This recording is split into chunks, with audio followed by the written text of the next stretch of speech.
오늘 여러분과 함께 앞으로 한 2년 동안 한 학기 지났으니까 앞으로 3학기 동안 나눌 게 기독교 영성훈련에 대한 과목입니다. 영성훈련과 성수 뭐 이렇게 표현할 수 있는 과목이죠. 혹시 기억나십니까? 지난 학기에 제가 한 학기 이제 종강할 때 1학기 마칠 때 훈련을 하나 소개해줬고 방학 동안 한번 해보세요, 실행해보세요 했던 게 뭐예요?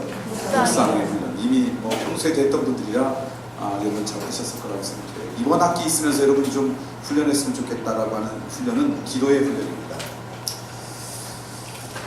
기도는 우리가 자연스럽게 해오던 거 그대로 하든가 아니면 뭐 이렇게 저렇게 우리가 많이 하는데 굳이 훈련이 필요할까 그렇게 생각을 할 수가 있습니다. 그런데 기도도 기독교 영성 가운데 아주 중요한 자리를 차지하는 훈련이에요.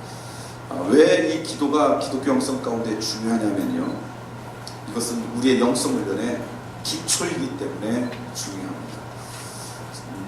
저는 시간이 가면 갈수록 목회를 좀 더 하면 할수록 그리고 알아갈수록 깨닫는 것 가운데 하나가 뭐냐면 제일 중요한 것은 기초구나.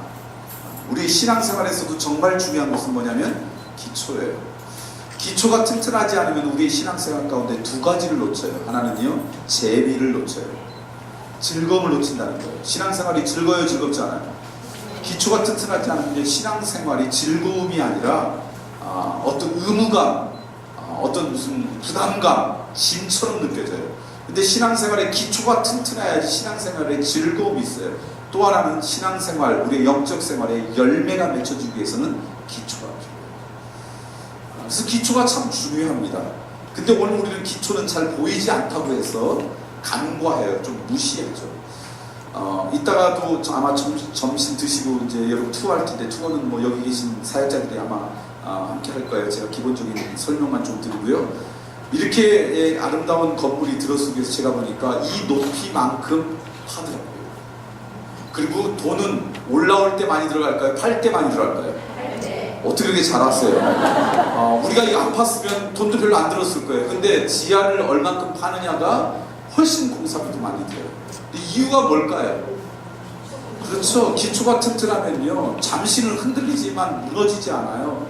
근데 기초가 약하면 아무리 겉이 멋있어도요, 기초가 약하면 쉽게 무너질 수가 있어요. 우리의 영성생활도 마찬가지예요. 신앙생활도 마찬가지예요. 그래서 그 기초가 굉장히 중요해요. 그런데 우리의 영성훈련의 가장 큰 기초 가운데 하나가 바로 뭐라고요? 기도예요. 왜 기초라고 하느냐? 주님이 열심히 하신 거기 때문에 그래요. 우리의 영성생활의 궁극적인 목적은 예수님을 닮아가는 거 아니겠어요? 근데 예수님께서 이 땅에 계시면서 가장 많이 하셨던 것 가운데 하나가 뭐예요? 기도예요. 여러분이 아시잖아요. 예수님께서 사역을 하시다가도 가끔씩 한적한 곳에 가셨어요. 뭐하러 가셨겠어요? 기도하시고 가셨어요. 중요한 문제를 앞에 놓고는 꼭 뭐 하셨어요? 기도하셨어요. 십자가를 짊어지는 앞에도 땀이, 성경 보면 땀이 뭐처럼 보이도록, 얼마나 열심히 하셨으면 피처럼 보이도록 기도하셨겠어요. 그래서 예수님께서 정말 열심히 기도하셨어요. 그렇기 때문에 예수님을 흉내내고 닮아가는 게 영성훈련의 궁극적인 목적이라 그러면 우리는 기도해야 돼요? 안 해야 돼요? 해야죠. 그리고 주님이 그렇게 하셨던 이것은 우리의 영성훈련의 가장 중요한 기초입니다. 그래서 훌륭한 영성의 사람들은 다 기도했던 사람이에요. 예를 들면 타락한 캐톨릭의 종교개혁을 해서 개신교를 시작했던 마틴 루터도요, 그의 책을 보면 이렇게 이야기했어요. 마틴 루터가 나는 매일 새벽 2시간을 기도로 보내지 않는다면 그날 내 삶의 승리는 마귀에게 뺏길 것이다. 그러니까 하루에 새벽에 얼마나 기도했다는 거예요? 2시간쯤 했다는 거예요. 감리교를 시작했던 요한 웨슬레 목사님도요, 88세까지 사셨는데, 그때 당시 그동안 50년 동안 말을 타고요, 지구에 몇 바퀴가 돌 만큼 전도를 했고요. 그 다음에 설교를 거의 5,000번, 4,200회를 설교를 하시고요. 책도 한 200권쯤 쓰셨어요. 그런데 그분이 60년 이상 동안 그 삶 가운데 했던 것 가운데 하나가 아니면 새벽 4시에 일어나신 것은 60년 동안 그의 삶의 습관으로 가졌어요. 그리고 새벽에 이분도 설교하고 기도하고 설교 준비하는 시간 몇 시간씩 가지셨대요. 그러니까 훌륭한 영성의 사람들은 기도 없이 이루어질까요? 이루어지지 않을까요? 이루어지지 않는다는 거예요. 두 번째, 기도가 영성 훈련인데 왜 해야 되느냐? 하나는 영성 훈련의 뭐라고요? 기초이기 때문에. 두 번째는요, 좀 다른 각도에서 제가 설명하는데, 기도는요 우리의 영적 생활의 최전선이기 때문에 이렇게 표현했어요. 내가 영적인 삶을 살아가는 데 있어서 가장 중요한 최전선이 바로 기도이기 때문에 기도를 하는 거예요. 저는 이 최전선이라고 하는 이 표현을 어디에서 발견했냐면요, 출애굽기에서 발견했어요. 제가 이 말씀을 이때 묵상하고는 저한테 깨달음이 굉장히 컸었는데, 출애굽한 이스라엘 백성이 광야 생활을 막 시작할 때 첫 번째 전쟁을 아멜렉하고 합니다. 이제 아멜렉하고 전쟁하는데 이제 막 출애굽한 지 얼마 안 됐으니까 무슨 훈련이 되어 있었겠어요. 훈련도 제대로 돼 있지 않고 오늘 우리처럼 오합지졸 같겠죠. 그렇지만 훌륭한 장군들이 있어요. 훌륭한 싸움꾼들이 있었어요. 싸움꾼 그러니까 좀 그래서 장수들이 있었어요. 예를 들면 여호수아나 갈렙 같은 사람들이죠. 그래서 그 사람들이 아멜렉과 싸움하는데 그때 창과 칼과 활을 들고 열심히 싸웠겠죠. 그런데 가만히 보니까, 성경을 보니까 전쟁의 승패는 열심히 칼을 들고 싸우는 그곳에 달려있는 게 아니라 어디에 달려있어요? 산 위에 모세가 손을 들고 기도하는 그 손에 달려있는 거예요. 그 손을 들고 기도하다가 너무 팔이 아파서 내리면 전쟁에서 뭐하고? 지고, 손을 올리면 이기는 거예요. 여러분, 최전선이라고 하는 것은 뭐냐면 전쟁의 승패가 달려있는 곳일 거예요. 근데 우리의 생각에는 전쟁의 승패는 어디에 달려있냐면 칼과 창으로 싸움하는 곳이 달려있다고 생각하는데, 영적으로 보니까 그곳이 전쟁의 승패가 달려있는 게 아니라 어느 곳에 달려있어요? 기도하는 곳에 달려있다. 그러니까 우리가 하나님의 자녀로 영적 생활을 잘하기 위해서는 무슨 시간이 필요한 거예요? 기도하지 않고는 그런 시간이 가능하지 않을 거예요. 이유는 그런 거예요. 하나님이 기쁨 이대로 우리의 인생을 살아가려고 할 때마다 우리를 공격하는 악의 세력, 죄의 세력, 성경에 표현하면 사단과 마귀를 우리가 이길 수 없어요. 이길 수 있는 유일한 길은 하나님이 우리와 동행할 때 이길 수 있어요. 근데 하나님이 우리와 동행하기 위해서 우리가 하는 것 가운데 하나가 바로 뭐예요? 기도예요. 그러니까 기도는요, 내 삶의 승패를 좌우하는 거예요. 그래서 어떤 여러분의 삶에 영적인 삶이 무너지면 내가 왜 무너졌을까? 이런 능력이 없어서, 이런 재능이 없어서, 이런 환경 때문에 이러지 말고 내가 뭐 하지 못해서, 기도하지 못해서, 이렇게 발견하시면 돼요. 기도하는 것이 영적인 삶의 성공이냐 실패냐 달려있어요. 그래서 우리의 영적 생활의 최전선이 뭐냐면 기도예요. 그래서 이 기도는 훈련해야 돼요. 세 번째, 기도는 뭐냐면요, 생명력이 있다는 증거예요. 내가 영적으로 살아있다라고 하는, 아직도 살아있다라고 하는 증거가 바로 기도예요. 왜 그러냐면요, 여러분, 우리가 흔히 기도를 다른 말로 뭐라고 해요? 하나님과 대화 또는 영적인 호흡이라고 그래요. 그렇죠? 하나님과 대화하고 영적인 호흡이 우리의 기도라고 이야기합니다. 자, 그런데 건강한 사람에게 있어서 제일 쉬운 운동은 무슨 운동일까요? 숨쉬기 운동이에요. 무슨 운동이에요? 그러면 숨쉬기 운동밖에 안 하는데, 이런 분들 많이 있어요. 나이가 좀 드신 분은 숨쉬기 운동하고요, 새마을 운동했어요. 이렇게 얘기하는 분들이 있어요. 아무 운동하지 않아도 건강한 사람에게 제일 쉬운 것은 숨쉬기 운동이에요. 그런데 여러분, 그 사람이 정말 중병에 걸려서 이제 삶의 경계에 섰을 때 그 임종 직전에 있는 사람들에게 제일 힘든 건 뭐예요? 숨쉬기예요. 그러니까 여러분, 호흡이라고 하는 게 건강할 때는 아무 문제가 아니지만 아픈 사람에게는요, 내가 살아있다라는 증거가 바로 뭐예요? 호흡이에요. 그런데 기도는 우리의 영혼의 호흡이라고 그랬잖아요. 그러니까 기도는 내가 영적으로 아직도 살아있다라고 하는 증거가 바로 뭐예요? 기도예요. 기도마저 나는 너무너무 힘들어. 그럼 내가 지금 영적으로 뭐 하고 있다는 증거예요? 죽어가고 있다. 그래서 여러분 스스로를 발견해야 돼요. 요즘 내가 너무 기도하는 게 힘들어. 그 얘기는 여러분 다른 거는 모르지만, 육체적으로는 강건할지 모르지만, 여러분의 감정은 튼튼할지 모르지만, 영적으로 지금 뭐 하고 있다는 거예요? 죽어가고 있다는 거예요. 건강한 사람은 호흡하는 게 어렵다고요? 쉽다고요? 쉬워요. 그러니까 영적으로 건강한 사람은 기도가 뭐 해야 되겠어요? 늘 쉬워야죠. 기도가 여러분의 삶의 부분이죠. 그게 영적으로 살아있다는 증거예요. 그래서 기도는 생명력의 증거다라고 하는 거예요. 저는 여러분이 영적으로 살아있기를 소망합니다. 내가 얼만큼 영적으로 강건한지는 내 뭘 보면 알 수 있다? 기도를 보면 알 수 있다는 거예요. 자, 그러면 이제 두 번째 질문이에요. 기도는 그러니까 이제 질문할게요. 가끔 제가 질문하는데 반드시 해야 되는 거예요? 하면 좋지만 안 해도 되는 거예요? 그렇죠. 반드시 해야 되는 거죠. 동의하시죠? 네. 그럼 앞으로 그렇게 하길 바랍니다. 이제 두 번째 질문이에요. 어떻게 기도해야 할 것인가? 뭐 우리가 늘 기도를 하지만 조금 더 기도를 잘하기 위해서, 영적으로 살아가기 위해서 어떻게 기도할 것인가?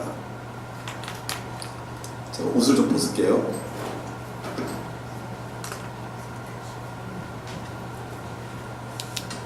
기도할 수 있는 것, 첫 번째, 규칙적으로 기도하라. 성경은 예수님도 그렇고요, 제자들도 그렇고요, 다 뭐예요?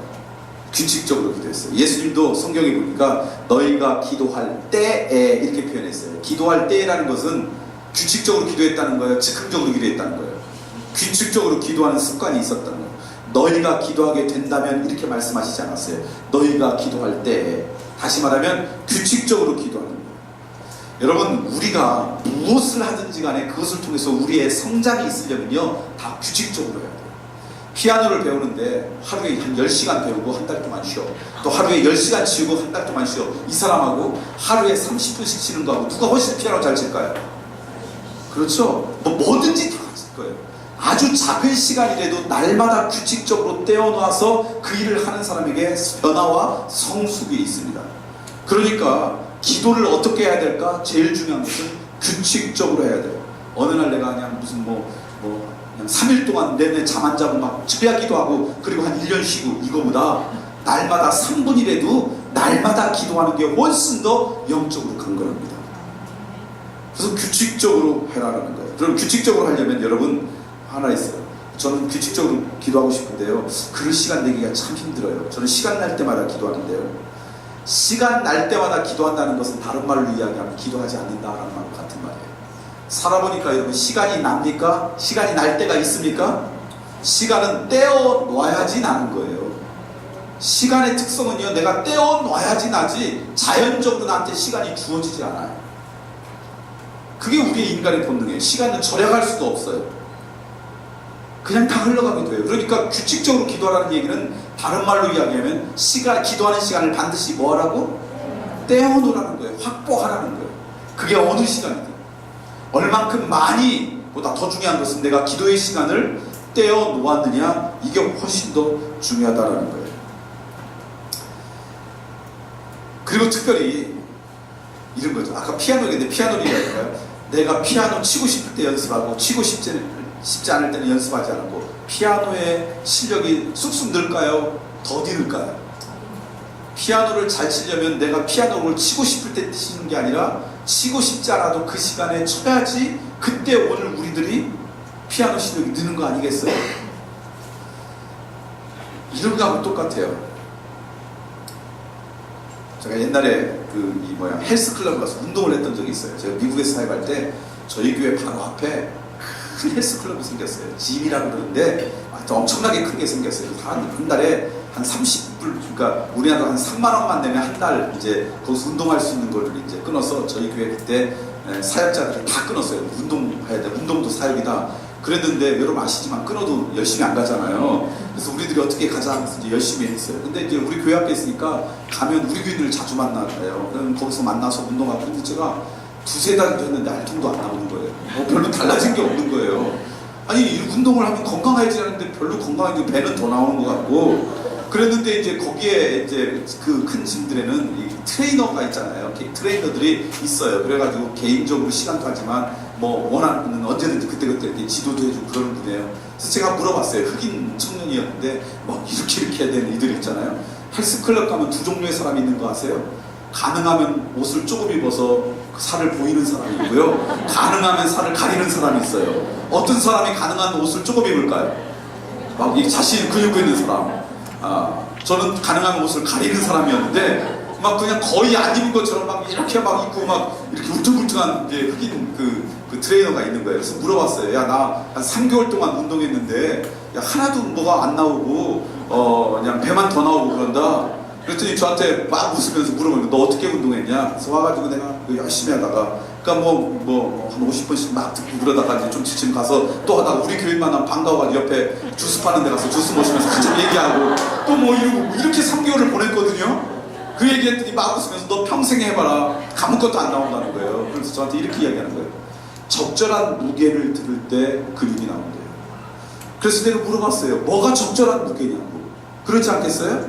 우리는 적절한 무게 그러면 그게 5kg, 10kg 뭐 이거는데 적절한 무게는 그게 아니에요. 사람마다 다 다르잖아요. 저한테 이렇게 이야기해 주는 거예요. 한 번 할 수 있는 것을 8번에서 12번 중에 자기가 정하래요. 나는 한 번 하는데 지속해서 8번 하겠다, 10번 하겠다, 12번 하겠다. 그리고 저보고 몇 번 하겠냐. 그래서 나는 12번 하겠다. 예수님의 제자가 12명이었으니까 12번 하겠다 그랬더니, 예를 들면 이제 역기를 든다 그러면 내가 12번을 드는데 한 10번쯤 들으면 거의 힘이 빠져요. 그래서 애써서 11번 들고 겨우 12번 들고 힘이 빠져요. 이게 나한테 적절한 거라는 거예요. 그렇게 들고 잠깐 쉬고, 운동마다 조금 다르지만 한 1분쯤 쉬고 또 가서 그걸 들고, 그래서 한 번에 3번 셋을 하고, 그래야지 네 근육이 된다는 거예요. 그래서 그 친구가 이러는 거예요. 근육은 너처럼 막 50번 해도 힘이 펄펄 남는 거, 이건 네 적절한 무게가 아니라는 거예요. 그냥 건강할 수 있지만 근육은 더 이상 힘들어서 못하겠다. 그래서 젖먹던 힘으로 그 고통을 참으면서 올릴 때 그만큼 근육이 된대요. 아셨어요 여러분? 다 아셨었군요. 여러분, 기도를 할 때 규칙적으로 시간을 떼어놔야 되는 이유도 그거예요. 여러분, 내가 기도하고 싶은 감정이 생기거나 마음이 날마다 생길까요? 그러지 않아요. 그런 사람도 있을 수 있어요. 취미, 기도, 특기, 기도 이런 사람. 그러나 그러지 않은 사람들은 그러지 않아요. 어느 날은 기도하고 싶지 않은 생각도 있어요. 그런데 힘들지만 내가 떼어놓은 이 시간 때문에 그 자리를 신실하게 지켜서 기도하는 순간 영적인 근육이 튼튼해지는 거예요. 그러니까 내가 기도의 훈련을 하기 위해서 중요한 것은 시간을 뭐 하라고요? 떼어놓아라. 두 번째는 진실하게 기도하라는 거예요. 진실하게 기도하라. 그냥 막 내가 하고 싶은 그 말들만, 또는 어떤 무슨 뭐 공식처럼 그렇게 기도하지 말고 여러분이 진실되게 기도했으면 좋겠다. 진실되게 기도하는 게 뭘까? 예수님이 기도하는 것을 가만히 보면 5가지 요소가 그 안에 들어갔어요. 순서가 꼭 있는 건 아니에요. 적어도 이런 요소가 우리의 기도 가운데 들어가야 돼요. 왜냐하면 이런 요소가 없으면 기도한다고 기도는 했는데 그 기도에 전부 다가 뭐냐면 내가 하나님 앞에 간구하고 심지어 하나님을 협박한 걸로 우리의 기도가 끝나요. 근데 그것도 기도긴 하지만 건강한 균형 잡힌 기도의 모습이 아니잖아요. 그래서 어떻게 기도해야 될까? 예수님이 우리들에게 가르쳐주신 기도를 보니까 5가지 요소가 그 안에 들어가는 거예요. 첫 번째는 하나님을 찬양하는 거예요. 하나님을 찬미하는 거예요. 뭐 노래로 찬양하는 게 아니라 하나님 그분 존재 자체를 찬양하고 찬미하는 거예요. 시편을 읽어보면 그런 내용이 참 많이 나와요. 하나님 존재 자체를 찬양하고 그분을 경배하고 그분의 영광을 드리는 것, 이게 첫 번째예요. 두 번째는요, 이건 순서는 아니어도 이런 내용. 또 하나는 반드시 간에 회개가 들어가요. 내가 하나님 앞에, 우리가 하나님 앞에 온전한 모습으로 살아가지 못한 적이 참 많잖아요. 아니면 날마다 있잖아요. 그러니까 하나님 앞에 회개하는 게. 세 번째는 그럼에도 불구하고 나를 구원해 주신 그 하나님의 은혜에 감사의 고백이 들어가요. 그러니까 찬양과 회개와 감사가 들어가고요. 그 다음에 또 하나 우리가 잘못하는데 들어가야 될 내용이 뭐냐면, 예수님의 기도를 보면 중보가 들어갔어요. 중보는 뭐냐? 나나 내 가족 이외의 다른 존재를 향해서 기도하는 거예요. 나라와 민족을 위해서, 이 사회를 위해서, 여러분 아는 누군가를 위해서, 세계를 위해서, 교회를 위해서, 그게 누구든 나나 내 가족을 뛰어넘어 그 누군가 그 무엇을 위해서 기도하는 게 들어가요. 마지막은 우리가 늘 하는 거, 뭐가 들어가겠어요? 내가 하나님 앞에 요청하고 싶은 요청 또는 간구. 이 5가지, 하나님을 찬미하고 회개하고 감사하고 중보하고 간구하는 것, 이렇게 들어가는 것이 기도의 훌륭한 모범이다. 그러니까 여러분들이 평소에 내가 5분, 10분, 하루에 뭐 40분씩 기도했다 그럴 때 한 번쯤 여러분 기도를 한 번쯤 훈련이라 그럴 때는, 물론 기도를 하는 게 중요하죠. 그거 기도는 여러분 아시죠? 책상 위에서 배우는 게 아니라 무릎으로 배우는 거. 그러니까 사실은 여러분 무릎으로 기도를 배워야 돼. 그러나 여러분 기도를 잘 훈련받기 위해서는 여러분의 기도의 내용을 한 번쯤 바라봐서 이런 요소들로 하나님 앞에 아기는 게 중요합니다. 세 번째, 어떻게 기도할까? 하나님을 신뢰하면서 기도하라는 거예요. 하나님을 어떻게 하면서 기도하라고요?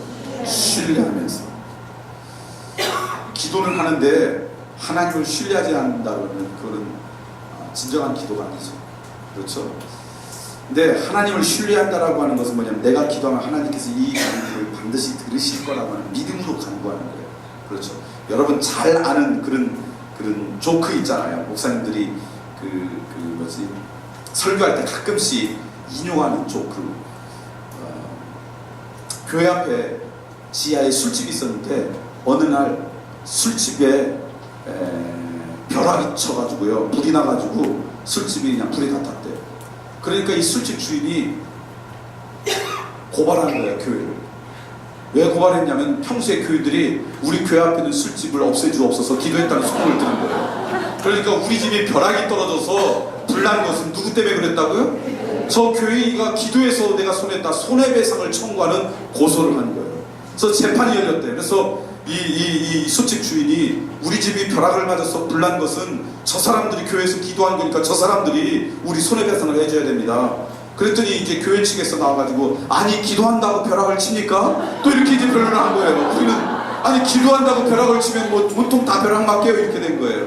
그러니까 재판장이 가만히 있다가 판결 내리 중에 누가 교회 다니는 사람이냐고, 지금 술집 주인은 기도하면 벼락 친다고 믿고 있고 교회 다니는 사람은 아니 기도한다고 벼락 친다고 했는데 누가 지금 크리스천이냐고.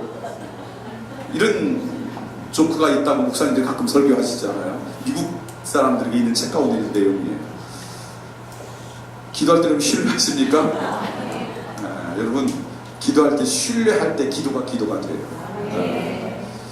근데 내가 신뢰하고 싶다고 신뢰하는 게 아니에요. 신뢰가 되려면 그 전에 전제해야 돼요. 뭐가 있냐? 하나님의 은혜와 선물로 나를 구원해 주셨다고 하는 구원의 고백과 감격이 있을 때 기도도 신뢰하게 돼요. 혹시 오늘 우리의 마음 가운데 아주 조금이라도 정말 하나님의 은혜와 선물이 아니면 나는 구원받지 못했는데 라고 하는 생각이 아니라 나도 그래도 구원받을 만큼 그래도 좀 괜찮은 사람이었어, 자기 의라 그러죠. 자기의 어떤 의로움, 그래도 나는 다른 사람보다 좀 나았어, 그래서 아마 구원받았을 거야, 이런 마음이 아주 조금이라도 있으면요, 우리는 우리의 기도가 하나님을 신뢰해지는 겁니다. 왜냐하면 세상에서 우리에게 가르쳐주는 이디옴, 격언 같은 게 하나 있어요. 세상에 공짜가 있어요, 없어요? 없어요.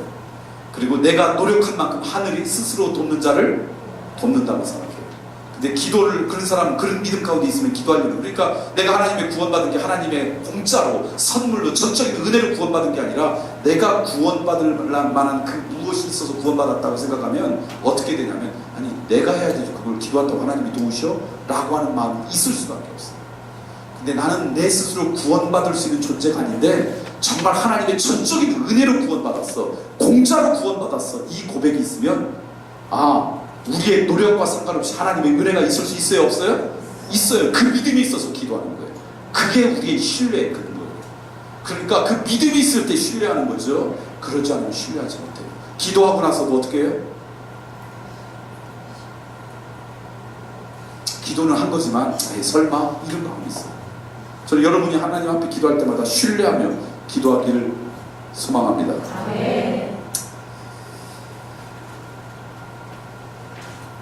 그럼 이런 질문이 있어요. 그렇게 신뢰하면서 기도했는데 하나님이 제 기도를 들어준 적이 없어요. 하나님 한 번도 제 기도에 응답해 준 적이 없어요. 그런 마음 가진 사람이 있을 수 있어요, 없어요? 있죠. 저는 이 문제를 갖고 얼마나 기도했는데요. 그런데 왜 하나님은 나에게 응답해 주지 않으셨죠? 이유가 있어요. 응답해 주신 게 아니라 나는 내가 생각한 것만 하나님의 응답이라고 생각했을 거예요. 내가 기도했으면 하나님의 응답은 내 뜻대로 와요, 하나님의 뜻대로 와요.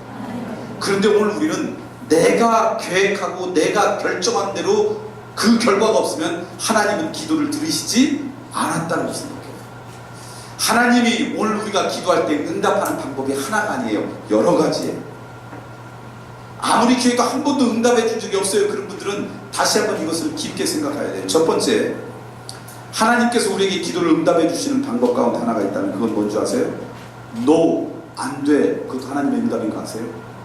우리가 그것을 위해서 기도했을 때 그것을 들어주는 것만이 하나님의 응답이 아니라 때로는 하나님이 뭐예요? No, 안 돼. 들어주지 않은 것도 우리에게 기도의 응답일 수 있어요. 왜냐하면 그 요청이 잘못됐어요. 그 요청이 부적절해요.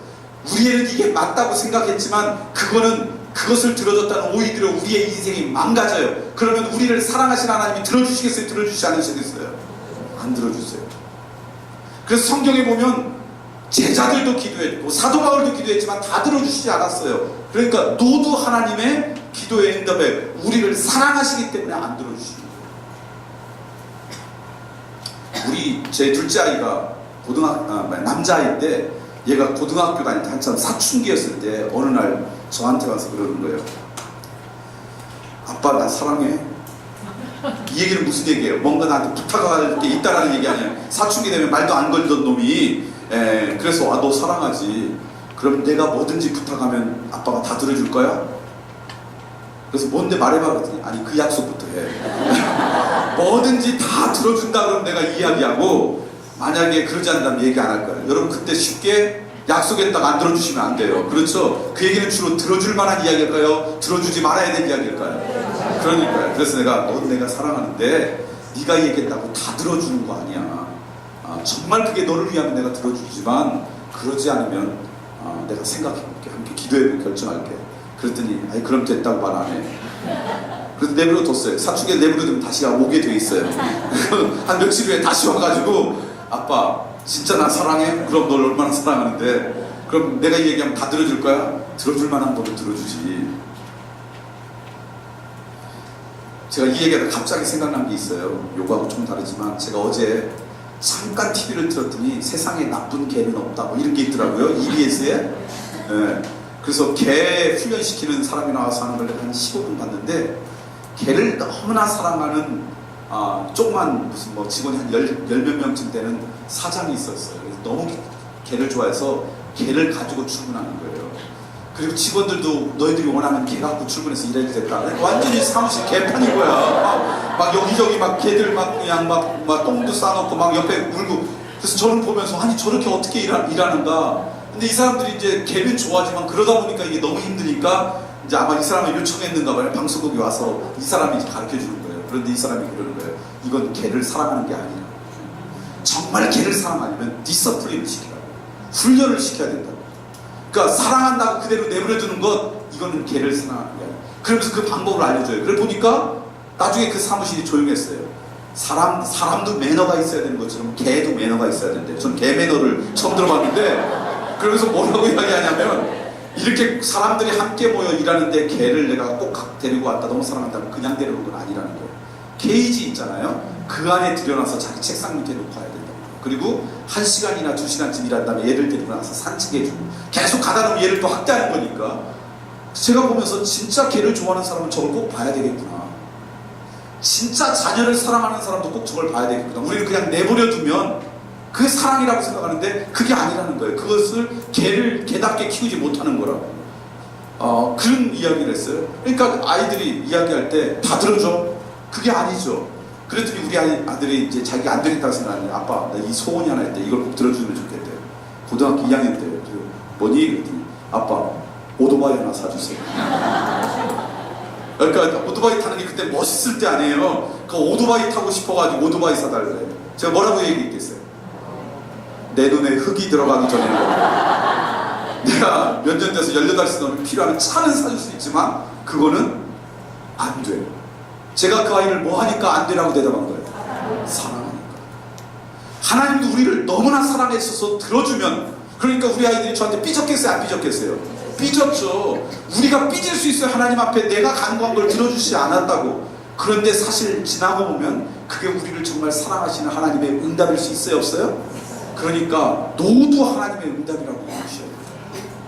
그리고 조금 생각해보면요. 만약에 여러분의 기도를 하나님이 기도하는 족족 다 들어주셨다 그러면 여러분 행복했을까요?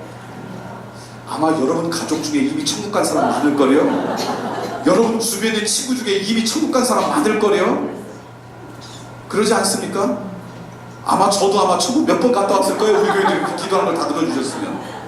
그렇지 않아요. 그러니까 여러분 내가 기대하는 것대로 대답이 아니라 때로는 하나님이 노 하는 것도 오늘 우리들의 기도 하나님의 응답이다라고 여기셔야 돼요.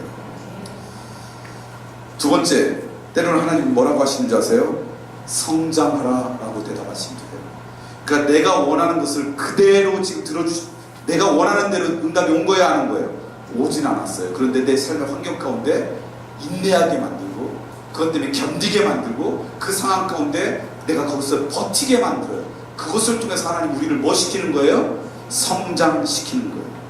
그래서 그 성장할 때, 왜냐하면 똑같은 응답도요, 성장한 다음에 오면 그게 하나님의 큰 선물이지만 미성숙할 때 오면요, 그거는 하나님의 선물이 아닐 수 있잖아요. 예를 들면 칼, 너무 쉬운 예죠. 칼이 요리사에게 들렸을 때는 아주 훌륭한 요리의 도구지만 어린아이에 들리면 그건 뭐예요? 흉기잖아요. 그러니까 하나님의 어떤 응답은요, 오늘 우리들이 성장하고 성숙할 때는 우리에게 정말 좋은 하나님의 선물이에요. 은혜의 수단이에요. 은총의 도구예요. 그런데 미성숙할 때는 그게 오늘 우리의 인생을 망가뜨릴 수 있어요. 교만하게 만들어요. 오히려 하나님을 배반하게 만들어요.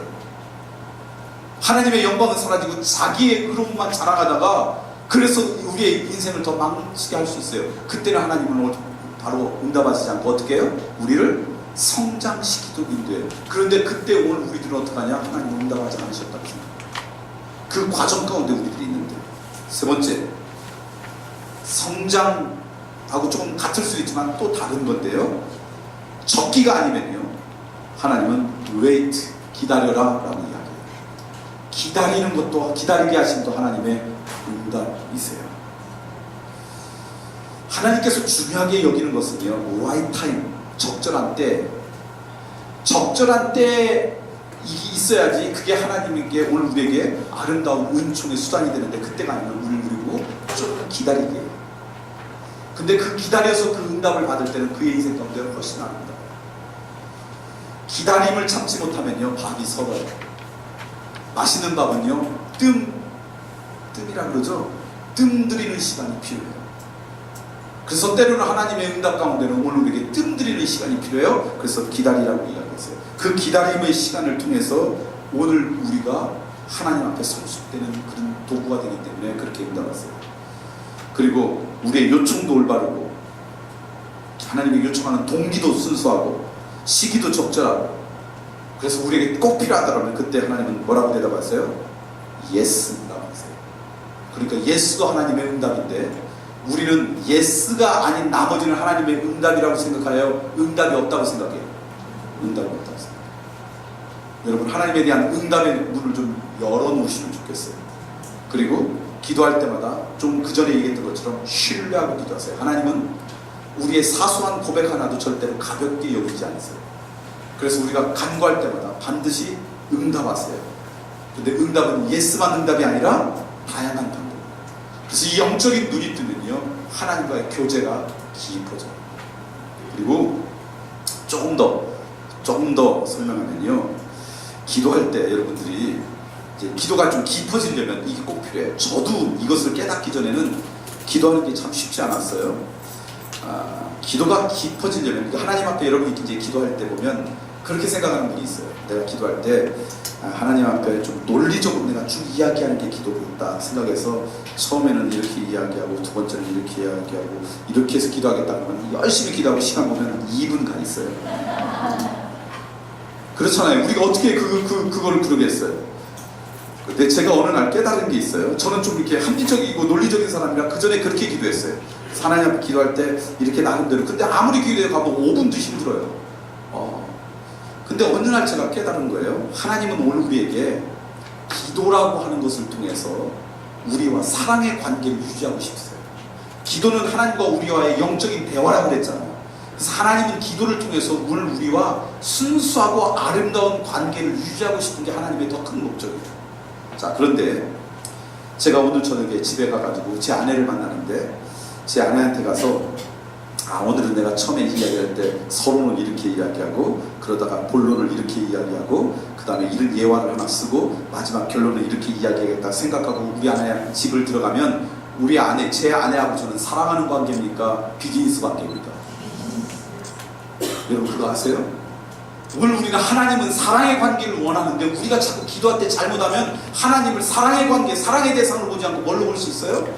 비즈니스 관계를 볼 수 있어요. 기도할 때 뭐만 하면, 아까 얘기했던 간구만 열심히 한다 그러면, 그리고 그 간구를 그냥 논리적으로 하려고 애를 쓴다 그러면, 그래서 아까 제가 기도의 5가지 요소 가운데 중보도 중요하고 그런 게 어떤 데는요, 열심히 중보기도 하다 보면 내 간구를 하지 않았는데도 그걸 하나님 응답하실 때가 있어요, 없어요? 있어요. 하나님은 오늘 우리가 비즈니스를 원하는 게 아니에요. 사랑의 관계를 원하는 거예요. 정말 사랑하면 만나서 아무 말 이야기하지 않아, 굳이 말하지 않아도 그 시간이 기뻐요, 안 기뻐요? 한 번도 그런 경험 없어요? 눈으로 말해요, 그리고 날 봐요, 뭐 이런 거 있잖아요. 꼭 말로 하지 않아도 눈으로도 말할 수 있어요, 없어요? 아무 말 하지 않아도 그냥 함께 그 시간을 같이 있는 것만으로도 사랑하는 관계는 그게 행복이에요, 기쁨이에요, 감사예요. 그런 시간이 많아지기를 원할 거예요. 그래서 하나님은 그걸 원해요. 그래서 그 다음에 제가 깨달은 게 있는데, 하나님은 기도에 어떤 간구를 하는지, 어떻게 기도의 내용을 채우는 것보다 더 중요한 것은 얼마만큼 자주 오랫동안 나와 함께 있느냐를 더 중요한 거예요. 만약에 하나님과 나와 비즈니스 관계라 그러면 하나님은 그 내용에 관심이 많을 거예요. 그런데 하나님은 우리와 사랑의 관계를 원하세요. 그러니까 하나님은 우리의 내용도 중요하지만 얼만큼 자주, 얼만큼 오랫동안 나와 함께 있느냐를 하나님은 더 관심이 있어요. 그러니까 여러분의 마음과 생각과 감정과 느낌을 그냥 논리적이지 않아도 좋아요. 그냥 하나님 앞에 그냥 아뢰시는 거예요. 그게 기도예요. 그때 하나님과의 관계가요, 정말 친밀한 관계, 인격적인 관계가 되는 거예요. 하나님, 요즘은 기도하려고 하니까 참 힘들어요. 내 마음이 왜 이렇게 메말랐는지 모르겠어요. 드라이해요. 예배 드릴 때도 어느 순간 은혜가 사라졌어요. 성경을 읽어도 조롱만 와요. 기도해요, 아니에요? 그냥 그런 느낌을 이야기하시면서 그러는 거예요. 그러다 보면 하나님이 나한테 지혜도 주시고 깨달음도 주시고 회개케도 하시고, 그래서 기도의 시간도 길어지고 깊어지고 그런 관계가 되는 거예요. 정말 사랑하는 관계는요, 그런 거 꺼리낌 없이 다 이야기하잖아요. 언젠가 새벽에 그걸 깨닫고요, 그렇게 기도하다가 잠깐 기도한 것 같았는데 한 40분이 지난 거예요. 기도하다가 잔 거예요, 제가. 하나님, 왜 너 기도한다고 자냐? 호통칠까요? 하나님도 좋으셨을까요? 여러분, 사랑하는 사람, 여러분 아내나 배우자 만져가지고 이렇게 TV 보는데 옆 사람이 졸려가지고 머리를 여러분 어깨에 했어요. 그러면 이 사람이 날 무시해, 같이 본다더니 그래 화나요? 아니면 기뻐요? 그것도 경험이 없으신가요? 그럼 그래요. 그러니까 여러분 기억하십시오. 기도는 시간 떼어서 하다 보면 비즈니스가 아니라 뭐라고요? 사랑의 관계다. 그래서 여러분 그 사랑의 관계라는 걸 아시고요, 자주 그리고 오랫동안 그 시간을 갖는데, 하나님과의 인격적인 친밀함을 갖는데 중요해요. 그렇게 기도하시다 보면요, 여러분의 기도가 오히려 그 다음부터 기도가 말이 되고 설득력 있게 되고 논리적이게 되고, 그러면서 기도하기 시작하는 거예요. 그러면서 하나님의 마음이 내 안에 채워지기 시작하는 거예요. 그런데 너무 간구를 그냥 내 생각으로 하다 보면 비즈니스 관계로 하나님이 끝납니다. 저는 그랬으면 좋겠어요. 아멘. 또 하나, 제가 성경 공부 시간에 가끔 얘기하는 건데, 모든 성경 공부 시간은 아니어도 가끔 하는 것 가운데 하나가 그거예요. 그렇게 기도하다가 하나님이 저를 사랑하시죠? 그렇다 그러면 하나님 마음대로 저를 쓰세요. 하나님께서 원하시는 대로 제 인생이 들려지길 원해요. 이렇게 기도하라 그러면 생각보다 사람들이 그런 기도를 못해요. 정말 사랑의 관계라면 그거 아니에요? 그 사람이 나를 정말 사랑한다 그러면 무엇을 하든지 나한테 기쁨이 아니에요? 하나님, 정말 제가 하나님 사랑하고 하나님의 은혜 가운데 거하고 싶어요. 하나님, 제 삶을, 저희 가정을 하나님께서 원하신다 그러면 마음껏 사용하는 사람이 되었으면 좋겠어요. 이게 어떻게 보면 기도의 내 간구만이 아니라 이제 기도의 그 다음 단계인데, 이렇게 기도하라 그러면 잘 못해요. 왜 못하냐 그랬더니 하나님 저를 마음대로 써주셨으면 좋겠어요. 그랬더니 하나님이 그래 잘됐다, 너 모든 거 다 정리하고 아프리카로 선교사 하라, 이럴까봐 그 기도를 못하겠대요. 우리가 그렇게 기도하면 하나님께서 그 기도를 들으시고 너 아프리카 선교사로 가라 할까?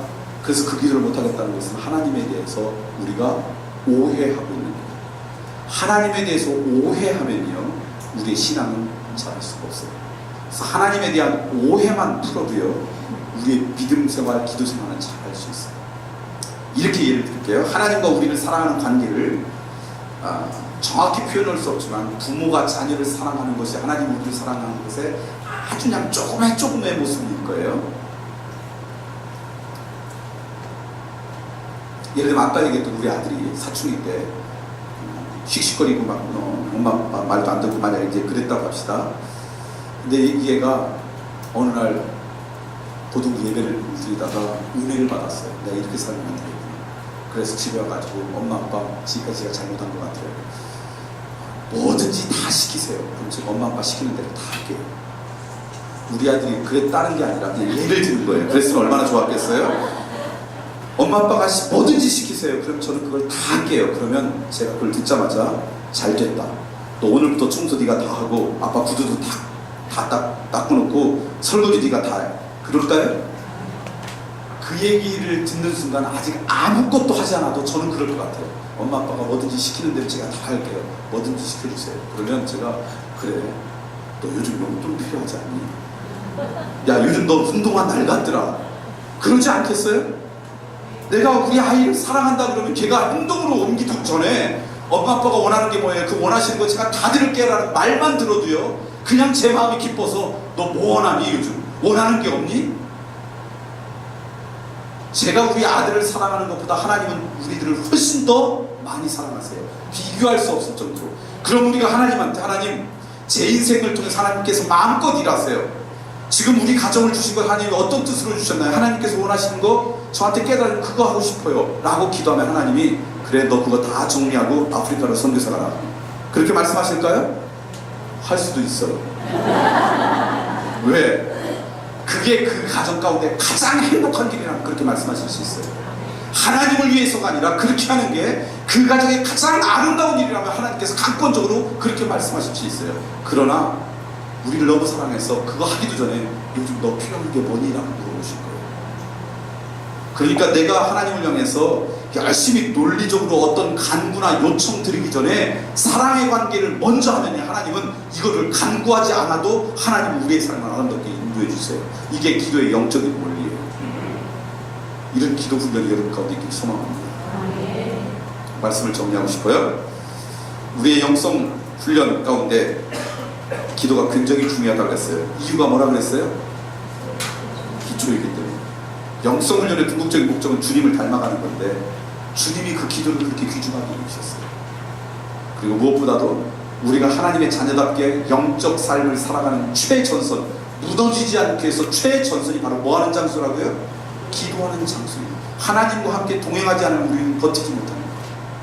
그리고 기도는 내가 영적으로 지금 살아있다라고 하는 증거이기 때문에 기도를 하겠습니다. 나머지 내용은 그럼 어떻게 기도할까요? 뭐 그런 내용. 중요한 것은 기도는 책상에서 배우는 게 아니라 어디서 배우는 거라고요? 무릎으로. 이번 한 학기 동안 기도 시간을 자주 그리고 점점 더 많이 갖길 바랍니다. 그래서 여러분 기도가 여러분의 삶의 아름다운 영적 습관으로 자리 잡기를 소망합니다. 기도하겠습니다. 감사합니다. 하나님, 우리의 영성 훈련 가운데 이번 학기를 시작하면서 기도의 훈련을 함께 했습니다. 너무나 잘 아는 것이고 익숙한 것입니다. 그런데 너무 익숙해서 우리가 가볍게 여기고 너무 익숙해서 습관적으로 기도하고 너무 잘 아는 거기 때문에 소홀히 여겼던 적이 참 많습니다. 그런데 예수님께서 가장 중요하게 여기셨던 시간이 바로 하나님 앞에 기도하는 시간이었다는 걸 기억하고 규칙적으로 시간을 떼어놓아서 날마다 자주 하나님 앞에 무릎 꿇는 인생들 되게 해주시사 기도 외에는 이런 이유가 나갈 수 없었다고 고백했던 그 믿음의 고백이 우리의 고백이 되게 하여 주시었고 기도보다 앞서지 않는 인생, 기도하지 않고는 결정도 선택도 행동도 하지 않는 겸손한 인생으로 오늘 우리를 지켜 주옵소서. 우리와 함께 하실 하나님께 찬양과 영광을 돌리며 예수 그리스도의 이름으로 기도드립니다. 아멘.